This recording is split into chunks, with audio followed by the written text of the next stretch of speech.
Manam mazajam dēliņam elpceļi bija vājā vieta jau no pašas agras bērnības, ka viņam bija kaut kādi 5 mēneši. Viņam bija regulārs laringīta lēkmes. Slimošana sākās vienkārši ar laringīta lēkmi naktī, kad es dzirdu, ka viņš sāk klapot, un tad viņš rauj gaisu un nevar paelpot. Katru reizi pie laringīta lēkmes mēs viņu tinām segā, gājām pie atvērta loga, un tas augstais gaiss palīdzēja sašaurināt asinsvadus, lai viņam vieglāk elpot, un paralēli saucām ātros.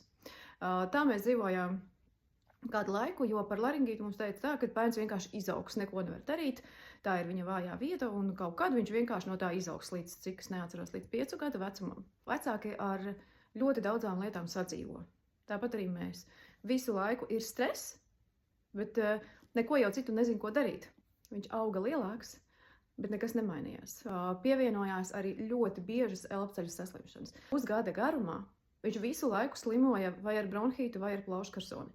Mēs bijām pie speciālista, kurš teica, jā, bērni mēdz bieži slimot, bet šis ir pat traku. Līdz ar ko viņu pārbaudīja un viņam uzlika diagnozi bronhiālā astma. Tas nozīmē to, ka viņam bija jālieto zāles katru dienu vairāku mēnešu garumā. Viņa teica tā, visu mitro sezonu, tas ir rudens, pavasaris, ziema, viņam būs jālieto šī astmas tabletīte. Es ar to nevarēju samierināties. Es viņam izgāju antiparasitāro programmu ar dabas vielām. Es domāju, pavērošu, kā būs pēc attīrīšanās. Viņam bija 2,5 gadi, viņš bija izgājis antiparasitāro programmu. Un kopš tā brīža vairs nav atkārtojusies neviena laringīta lēkme.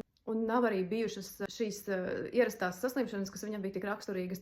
Nav bijis pa šo gadu neviens bronhīts, neviens plauškarsonis.